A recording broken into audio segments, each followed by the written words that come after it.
Salam inklusi. Ya Mbak Rina, sebagai peserta kegiatan hari ini, apa yang bisa disampaikan Mbak? Ya seperti biasa ya, kalau dalam kepemilian ini kan memang yang pertama adalah proses edukasinya. Proses edukasinya ini apakah sudah bisa mencapai semua penyandang disabilitas, terutama mereka yang perempuan disabilitas dan mereka yang tinggal di pelosok-pelosok desa, itu apakah sudah tersampaikan atau belum. Karena proses edukasi untuk penyandang disabilitas tentunya akan berbeda dengan orang-orang pada umumnya. Seperti misalnya kalau untuk tunanetra dia butuh informasi yang lebih audio atau mungkin yang bisa diraba atau praktek langsung gitu ya. Lalu yang intelektual juga, teman-teman penyandang disabilitas intelektual dia memerlukan bahasa-bahasa yang mudah dimengerti, yang tidak complicated gitu ya. Lalu teman-teman tunarungu butuh isyarat ya, bahasa isyarat, dan juga informasi-informasi dalam bentuk tulisan.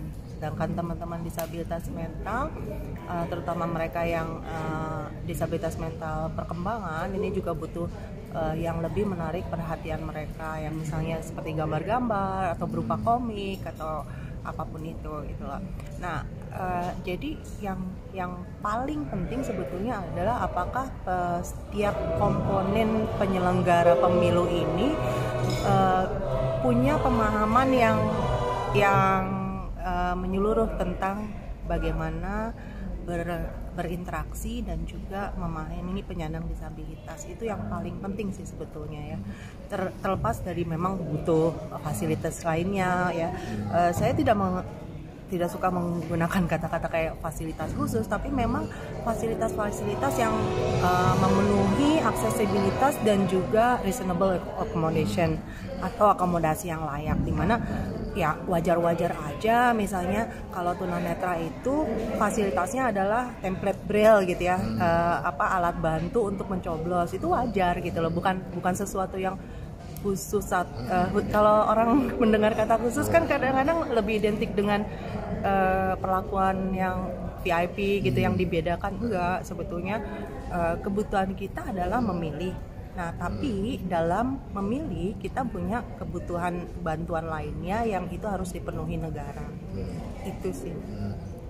Nah, selama mengikuti pemilu-pemilu yang lalu, Bu, kesulitan-kesulitan apa yang dihadapi anggota kita, Bu? Terutama yang belum terjangkau nih, kan masih banyak nih jumlahnya ya. Iya. Awalnya dari itu pendataan, kadang-kadang enumeratornya tidak benar-benar mendatangi satu-satu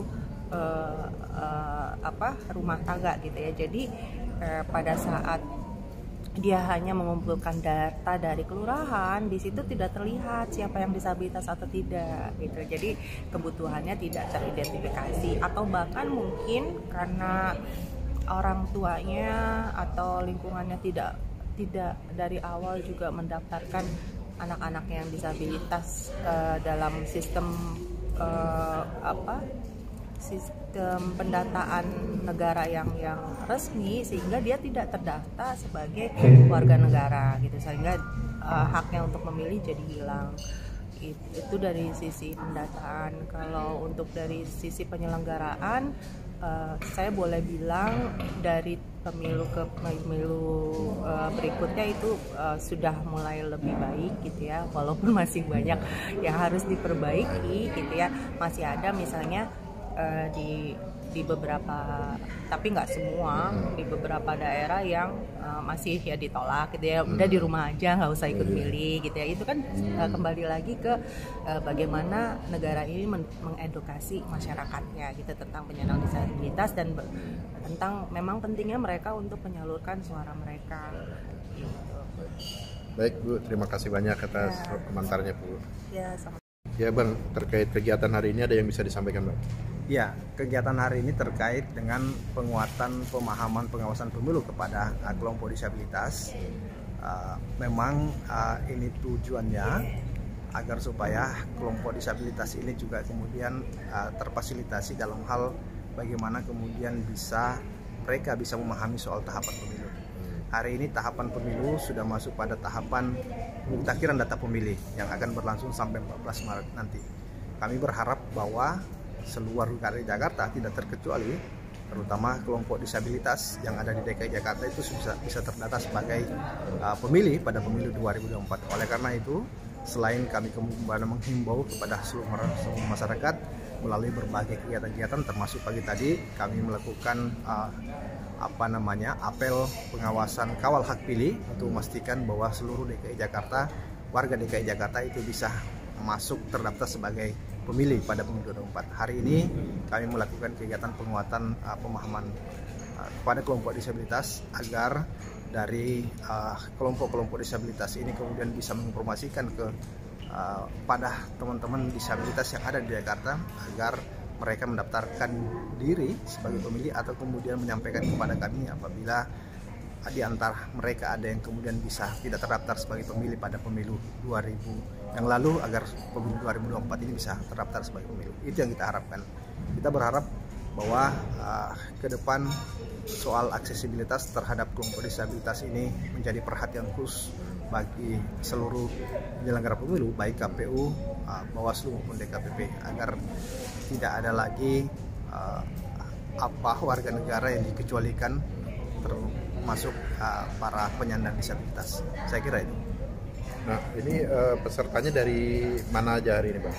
Hari ini memang peserta eksternal yang kami undang adalah dari kelompok disabilitas, dari PPDI, dari PPUA disabilitas, dari Himpunan Wanita Disabilitas HWDI, dan teman-teman media, dan juga dari teman-teman dari Bawaslu Kabupaten Kota dan internal. Tujuan kami memang ini agar kami bisa memfasilitasi kelompok disabilitas berdiskusi, mendapatkan masukan terkait dengan kendala-kendala yang selama ini dialami dari pemilu ke pemilu, agar kami bisa menyampaikan kepada teman-teman KPU soal bagaimana kendala yang dulu pernah terjadi di pemilu sebelumnya itu tidak terjadi lagi 2024, termasuk aksesibilitas mereka menjadi pemilih, kemudian aksesibilitas mereka kemudian masuk dalam TPS dan sebagainya, mengakses surat suara, kemudian mencoblos dan sebagainya. Itu yang kita harapkan ke depan tidak terjadi lagi. Ini karena jumlah disabilitas di DKI ini cukup banyak, Bang, ya?